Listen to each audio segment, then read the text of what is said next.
하나님은 모세에게 출애굽의 서명을 주시면서 당신의 이름을 최초로 유일하게 계시해 주셨습니다. 그리고 400년 전에 아브라함에게 주신 언약을 재확인했습니다. 나아가서 애굽에서 큰 이적을 베풀어서 이스라엘을 반드시 인도해낼 것이며 애굽의 검은 보화까지 갖고 나오게 될 것이라고 약속했습니다. 그런데도 모세는 또다시 지금 여기서 그들은 바로와 애굽 사람들입니다. 그들이 내 말을 듣지 아니하고 여호와가 너에게 나타나지 아니했다고 반발하면 어떻게 할까요? 라고 다시 하나님께 질문했습니다. 그러나 하나님은 이미 3장 19절 20절에 그들이 너 말을 안 들을 것이다. 그러니까 당신의 강한 손으로 쳐서 반드시 듣게 해주겠다고 약속을 한번 했습니다. 그렇다면은 지금 모세는 애굽이 안 믿겠다는 것은 그냥 구실일 뿐이고 실제로 끝까지 10번 재앙을 겪고도 안 믿었지 않습니까? 그렇다면은 사실 이것은 모세 본인이 지금 애굽으로 돌아간 걸 주저하고 있고 하나님의 약속에 대한 확신이 없다는 뜻인 겁니다. 이번에 벌써 이번만 해도 3번째로 방문을 하고 있습니다. 그렇다면 모세가 겁이 많은 것인가? 믿음이 너무 적은 것인가? 그러나 모세를 일방적으로 탓할 이유는 없습니다. 모세 나름의 충분한 사정이 있습니다. 지난 80년 인생 동안 모세는 하나님의 사랑과 권능을 직접 체험한 적이 단 한 번도 없는 것이죠. 물론 나일강에서 건짐을 받았지만 그때는 아예 기억이 없었고 간접적으로 전해 들은 이야기일 뿐인 것입니다. 그러니까 바로에서 궁정에서 40년을 자랐기 때문에 세계 최강의 군사력을 애굽이 갖고 있고 이름과 형상이 거창한 신들도 많고 애굽이 결코 녹록한 나라가 아니라는 걸 모세만큼 잘 아는 자는 없는 겁니다. 거기다가 지금 그에 반해서 자기 앞에 임재한 하나님은 이름도 없어요. 형상도 없어.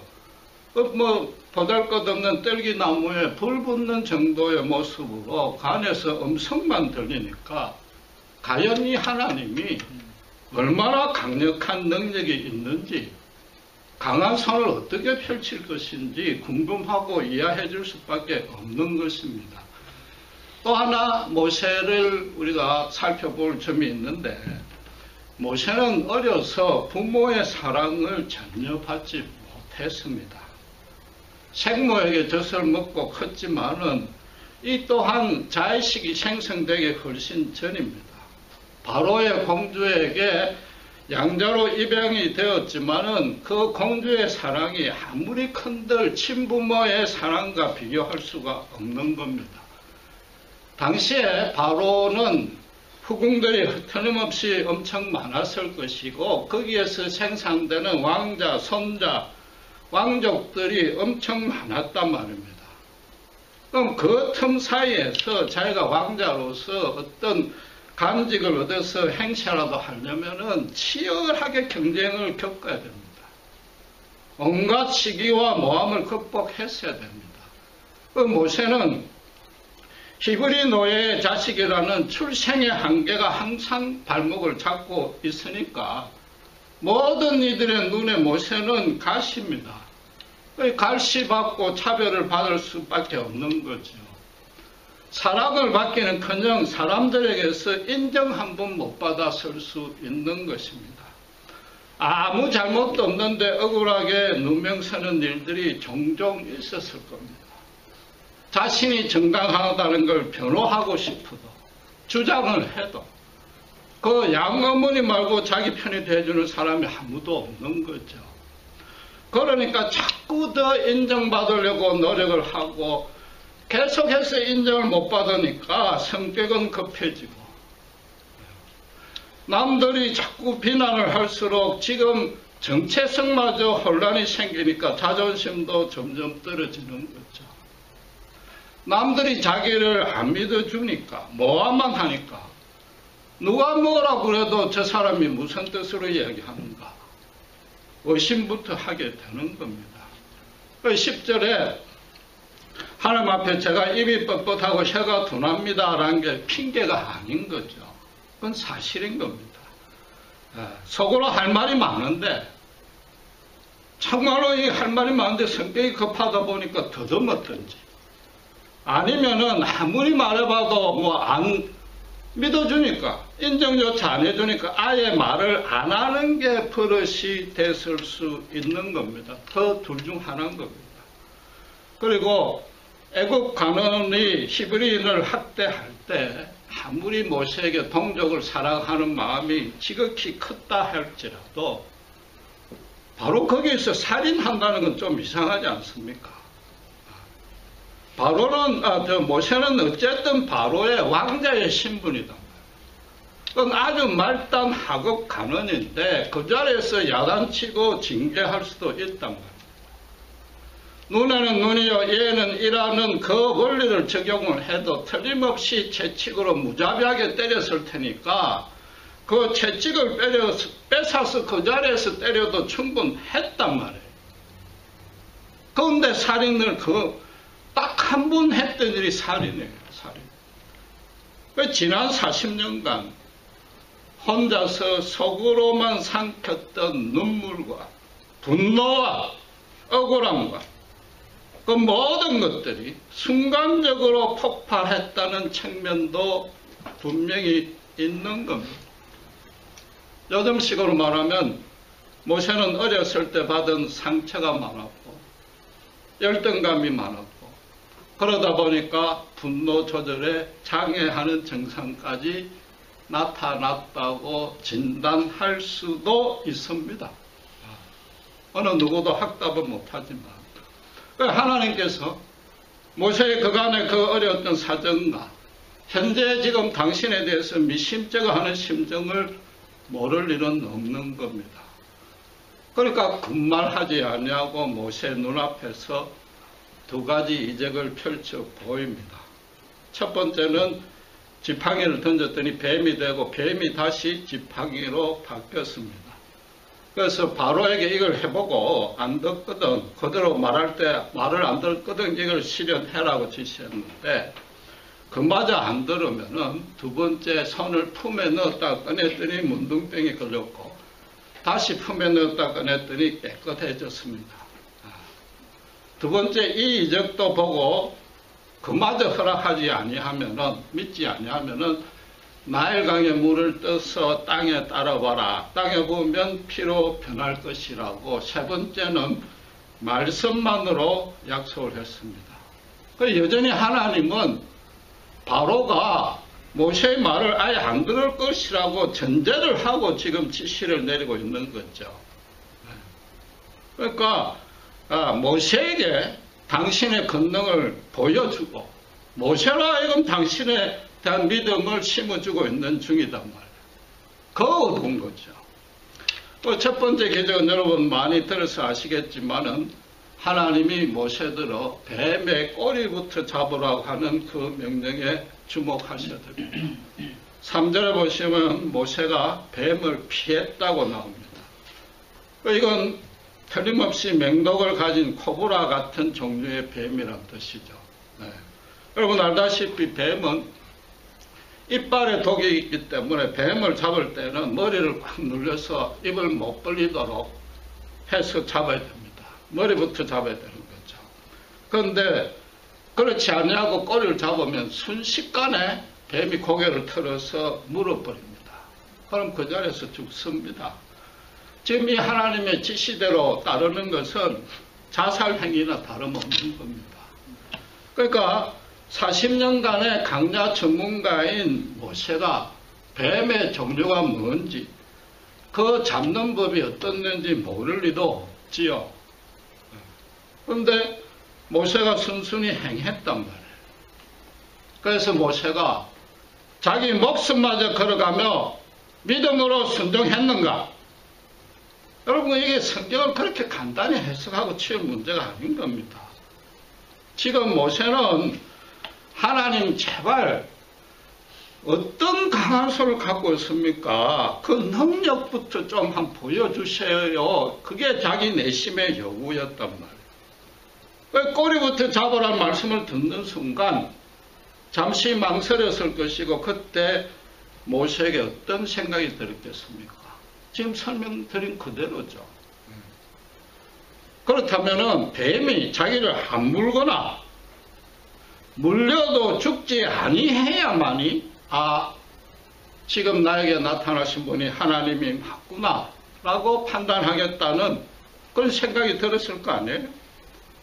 만에 하나 자기 기대대로 안 되고 죽었다면은 지금 내 눈앞에 임재 있는 하나님이 아니요, 내가 지금 어떤 영적인 종교적인 환상을 꾸고 있거나, 아니라면은 이왕 지난 80년 동안 아무 의미 없이 헛된 인생을 살았는데, 지금까지도 아무 보람 없는데 차라리 이쯤에서 죽는 게 낫겠다고 체념했을 수도 있는 거예요. 여러분, 4절을 다시 한번 보세요. 성경이 참 정밀한 게, 그 뱀이 모세의 손에서 지팡이로 변했다고 부릅니다. 모세가 뱀을 잡자마자 지팡이로 변하지 아니했다는 뜻을 그 안에 암시하고 있단 말이에요. 실제로 막상 나중에 바로를 대면했고 이 기적을 베풀었을 때 바로의 수격들도 지팡이를 던져가 뱀으로 변신시켰습니다. 모세가 바로의 궁정에서 있었기 때문에 그런 주술사들, 매지션들 익히 보아왔단 말이에요.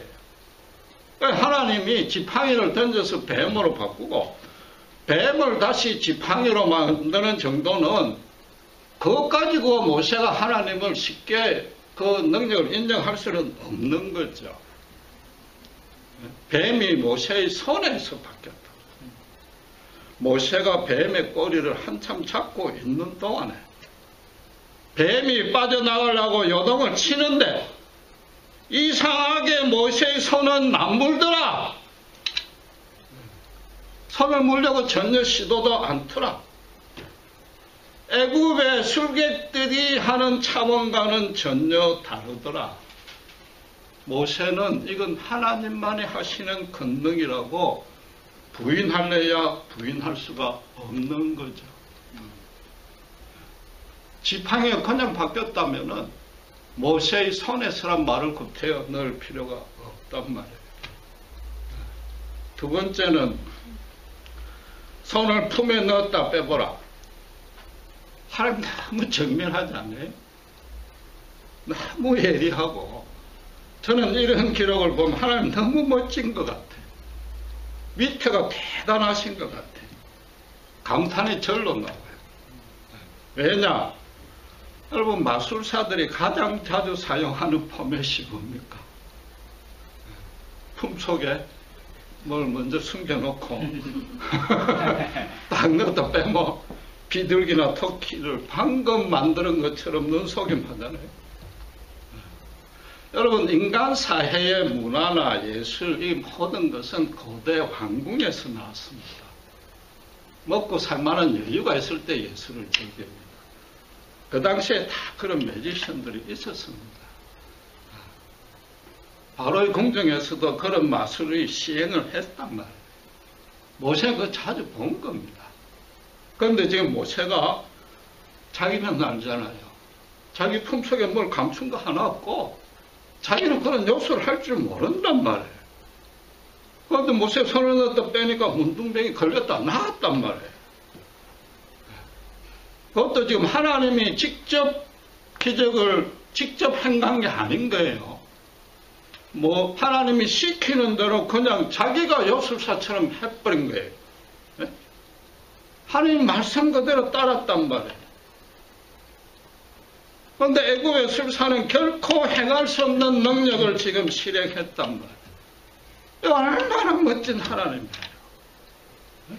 이게 무슨 뜻입니까? 애굽의 주술사한테 주눅들지 말라. 그 주술사들이 신탁하고 의뢰하는 그 이름도 형상도 거창한 애굽 우상 신들을 절대 두려워하지 말라. 그건 실체가 없다. 그건 허상뿐이다.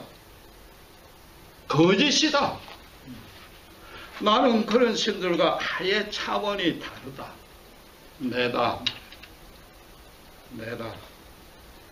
내가 강한 손으로 그들을 치겠다고 약속한 걸 이제 너는 믿을 수 있겠느냐. 여러분 주목하실 것은 하나 더 있습니다. 지금 하나님이 어떻게 했습니까? 모세가 익히 알고 있는 방식입니다. 너무나 자주 보았던 방식입니다. 아주 알기 쉽게 당신의 당신다우심을 모세 앞에 설명했답니다. 하나님이 인간의 자리까지 데려온 거예요. 인간의 언어를 사용해서 인간의 이성에다 호소했어요. 너 판단해보라 말이야. 지성에다 호소하는 거예요. 무조건 믿으라가 아니라 무조건 믿으라 해서 하나님이 직접 기적을 거기서 베풀죠. 그러면서도 모세가 충분히 할 수 있는 거. 모세가 아니라 몰랐을 거예요. 오히려 모세가 할 수 있는 모세만의 방법으로 1대1로 당신의 사랑과 권능을 명백하게 드러내셨단 말이에요. 그로부터 약 1500년 후에 바로 그 하나님께서 정말로 인간의 모습으로 이 땅에 오셨다. 골고다 십자가 언덕에서 십자가에 죽으시고 부활하심으로 해서 모든 인류에게 유일한 소망은 하나님의 사랑과 권능뿐이라고 완전하고도 절대적이고 영원한 방식으로 계시해 주셨다. 여러분, 이 첫째 기적은 모세가 갖고 있던 무생물인 지팡이를 생물로 바꿨습니다. 만물을 창조하시는 여호와 하나님이시요 인간의 예부에 있는 환경 모든 자원 물체를 당신께서 그 무생물조차도 돌들조차도 당신을 찬양케 만드는 하나님이시라는 걸 보여준 것입니다. 두 번째는 모세의 손을 가지고 기적을 베풀었습니다. 인간 자체의 생로병사를 통제하신 분, 탄생에서부터 죽음까지 전적으로 책임지시는 하나님이시요 인간의 내면까지 정신까지 다스리시는 하나님이심을 보여준 것이다. 세 번째 기적은 약속만 하셨습니다. 그러나 나일강이 어떤 의미를 가졌습니까? 애굽이 강대국의 지위를 누릴 수 있는 젖줄입니다. 애굽의 모든 백성의 식량의 공급처입니다. 그걸 피로 변화시키겠단 말이에요. 생명의 원천을 폐쇄시킬 수 있다. 한 개인뿐만 아니라 세상 모든 나라의 통치와 역사의 주인공은 당신이다. 인간이 절대 아니다. 그걸 지금 하나님이 선언하시는 거죠. 한마디로 말해서 세상에 존재하는 모든 것들, 당연히 모세가 겁을 내고 있는 애굽의 바로를 비롯해서 지금 더 살아봐야 무슨 큰 의미가 있나 하는 80 노인된 모세까지 포함해서 당신께 의존하지 아니하면 성장은 물론 단 한시도 살 수 없다는 걸 보여주는 것이죠. 그런데 하나님만이 유일하게 예부의 힘에 전혀 의존하지 않냐고, 절대로 어떤 눈꽃만큼의 영향력도 받지 아니하시고 스스로 영원히 있으신 분, 스스로 있는 자, 영원히 자정하시는 분, 야훼다, 내다, 그 이름이 갖는 의미를 지금 이 세계를 통해서 모세에게 교육을 시키는 거죠. 역으로 말해서 애굽의 바로가 절대로 살아있는 신도 아니요, 그만큼 연약하고 불쌍한 인간도 없다는 거죠. 애굽의 술사들이 때로는 이적적인 능력을 발휘하지 않고 그 우상신들이 얼마나 거창할지라도 사람의 눈을 속이는 거짓이요 허상이란 겁니다. 어떻게 하든지 참 하나님 여호와를 멀리하게 만들려고 사탄의 농간에 놀아나고 있다는 겁니다. 가짜일수록 더 장엄해야 되고 신비해야 되고 경건해야 돼. 모양을 더 꾸며야 돼. 하나님은 지금 떨기나무 불꽃에 너무 이름도 없이 초라하게 이름 가르쳐 주려는데 이름도 안 가르쳐 줬다고. 모세들어 너가 애굽이 호락호락 안 하고 출애굽이 과연 가능할지 부담을 갖고 있는 너 심정을 충분히 이해한다. 내 능력에 대해서 의심을 가지는 것도 아주 합리적인 의심이다. 그것도 내가 안다. 그러나 그 모든 것들이 지금까지 네가 바로에 있었던 그 경험들이 어렸을 때 그 상처와 모멸감 그 모든 것들이 하나님의 참사랑과 권능으로부터 어떻게 하든지 멀리하게 만들고 거짓에 속게 만드는 사탄의 거짓말임을 깨달으라는 거죠. 지난 궁정 40년에서 바로 모세가 느꼈던 그 모든 모멸감, 차별됨, 억울함, 분노, 그것도 겉으로 드러난 외적 현실에 그 현상에 주목했던 결과일 뿐이라는 거죠. 아직도 너 속에 아마 그게 선뿌리로 남아있을 그런 열등감이나 지금 하나님에게조차도 의심하고 성급하게 덤비던 그 모든 우울증, 분노, 사실 그게 뭐냐? 사탄에게 속고 놀아난 조종당한 죄인들끼리 다투는 인간사에서 억울하게 필연적으로 당할 수밖에 없던 폐해였단 말이에요. 현실적으로 그게 결과로 나타나긴 나타났으나 그 출발이 잘못된 거다. 그 시작이 잘못된 거니까 이제 그런 거 신경 쓰지 말라는 거죠. 그 모든 것들이 하나님의 거룩한 통치를 어떻게 하든지 못 받게 만들려고, 그만큼이라도 하나님으로부터 멀리 만들려고 하는 것인데 거기에 속는 너야말로 그게 참으로 어리석은 줄 깨달으라, 그 얘기인 거죠. 결국 하나님의 모세에게 지난 80년간의 그 의미 없었던 인생이 절대 실패가 아니라는 걸 보여주는 거죠. 물론 모세가 지금 당장 그렇게까지 온전히 믿지는 못했을 겁니다. 여전히 의심을 품었을 겁니다. 그러나 하나님은 뭐예요? 애굽에 돌아가서 당신께서 베푸는 이적을 모세가 보면 그 하나님이 누군지 모세도 알게 되고 결국은 하나님의 영광을 목격하게 될 것이라는 거 지금 약속하는 겁니다. 너와 히브리 동족을 애굽 그 사탄에 의해서 추적 불가능한 사흘 길로 내가 반드시 떼어 놓겠다는 거죠. 대신에 뭐?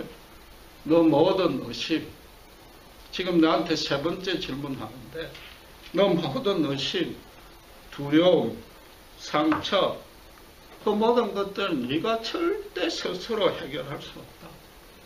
나한테 맡겨라. 나한테 맡겨라. 지금 내가 보여준 이 두 기적만으로도 너가 잘 생각해보라. 너가 알지 않느냐? 충분히 알 수 있지 않느냐? 내다. 내라니까. 그걸 하나님이 말씀하시는 거죠. 여러분, 성경에 믿음의 선진들이 많습니다. 모세, 베드로, 바울, 다윗, 아브라함, 공통적인 특징이 뭡니까? 인격이 고상하고 믿음이 경건했습니까? 우리가 똑같았습니다. 때로 치사하고 비겁하고 연약했고 상처 많았고 분노 많았습니다. 그들 중에 우리는 꿈도 못 꾸고 짓지도 않는 생각지도 못한 중환제들 그들 다 지었습니다. 심지어 그들은 하나님을 직접 만나고 직통계시 다 받았는데도 그러고 나서 지금 모세처럼 하나님이 시키는 일을 있는데도 때로는 반발하고 의심하고 불평하고 주저했습니다. 그래도 하나님은 너무나 우리 체질이 진토임을 아시기에 기어이 그를 한 걸음씩 한 걸음씩 때로는 우리에게 강건적인 방법을 쓰거나 때로는 넘치는 사랑과 은혜를 베풀어서라도 당신 앞에 무릎 꿇게 만드십니다. 하나님께 순종하게끔 하나님이 끌고 가십니다. 그 하나님께 순종하고 한 걸음 한 걸음 갈 때마다 우리는 조금씩 거룩하고 자라고 있습니다. 결국에는 하나님께서 당신의 공의를 이 땅에 당신께서 드러내신단 말이에요. 여러분, 믿음의 의인을 돌아볼 필요 없습니다. 우리 주변을 돌아보십시오. 우리 예수 믿고 난 우리를 보십시오. 뭐 불신자들까지 볼 것도 없습니다. 우리 인생이 얼마나 힘들고 강약하십니까? 앞으로도 힘들 일 많습니다.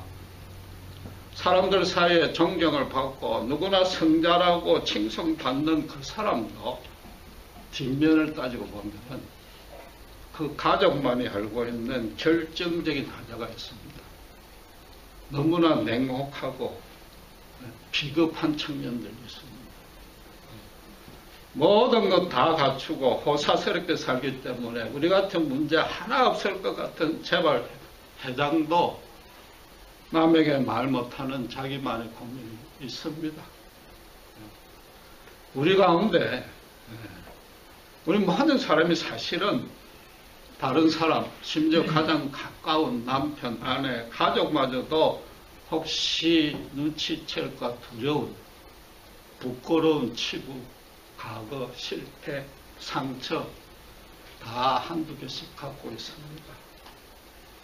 설령 정말로 인격이 고상하고 순전하고 믿음 좋고 현실의 문제 하나 없고 부부 금실마저도 좋더라도 뭐가 있어요?